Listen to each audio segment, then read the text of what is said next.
Hallo und willkommen an diesem schönen sonnigen Tag am römischen Gutshof auf der Ottmarsheimer Höhe.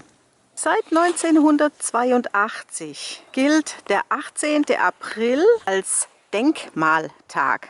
Hier oben auf der Ottmarsheimer Höhe hat man ja einen unglaublichen Fernblick. Die Straße vom Kastell in Wahlheim kommt ganz gerade hier hoch und geht schnurgerade weiter in den Schwäbischen Wald. Und von dem Wehrdorf, das hier oben den Weg gesichert hat, haben wir erfahren, als das Gewerbegebiet hier oben angelegt wurde in den 1990er Jahren. Da kam nämlich zuerst dieser römische Keller hier zum Vorschein. Dann ist man dann auf das Miträum gestoßen. Als ein Unternehmen erweitert hat, wurde dann wieder eine Sicherungsgrabung durchgeführt und da hat man einen Brunnen ausgewertet.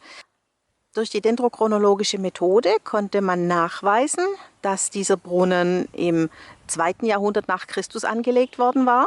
Und da war schon klar, dass die Siedlung hier oben etwas größer war. Der Keller hat inzwischen ein Dach bekommen, ist aber ganzjährig zugänglich und es gibt Infotafeln, auf denen man sich noch genauer informieren kann. Der Keller an sich ist ein sehr schön erhaltenes Bauwerk. Mich faszinieren immer die roten Fugenstriche. Auch hier an den Nischen ist die farbige Fassung noch sehr gut zu erkennen. Ein Holzbrett sichert diese Nische. Ich könnte mir vorstellen, dass hier zum Beispiel die Sachen standen, die man in der Küche brauchte, aber gerne kühl stellen wollte. Wenn wir uns dann nach links wenden, dann ist klar zu erkennen, dass hier 2 Lichtöffnungen im Keller waren. Ja, das Mauerwerk zeigt es noch ganz deutlich. Also das war kein ganz einfacher Keller.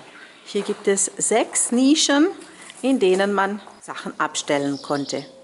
Der Keller wurde also mit Expertise gebaut und konnte auch den optischen Anforderungen genügen.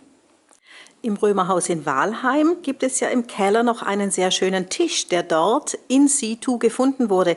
Und da fällt mir doch gleich wieder der Wein ein vom Weingut Klein in Wahlheim mit der Pferdegöttin Epona. Jetzt hoffe ich, dass ich euch ein bisschen Lust gemacht habe, diesen römischen Keller mal zu besuchen. Das Vesper muss man selber mitbringen und ich wünsche euch noch einen genussvollen Sonntag. Bleibt gesund. Tschüss! Hey Leute, hat's euch gefallen? Dann guckt doch öfter mal in meinen Kanal rein oder auf meine Homepage, da hat's ein ganz nettes Programm. Bei uns ist nämlich etwas Butter.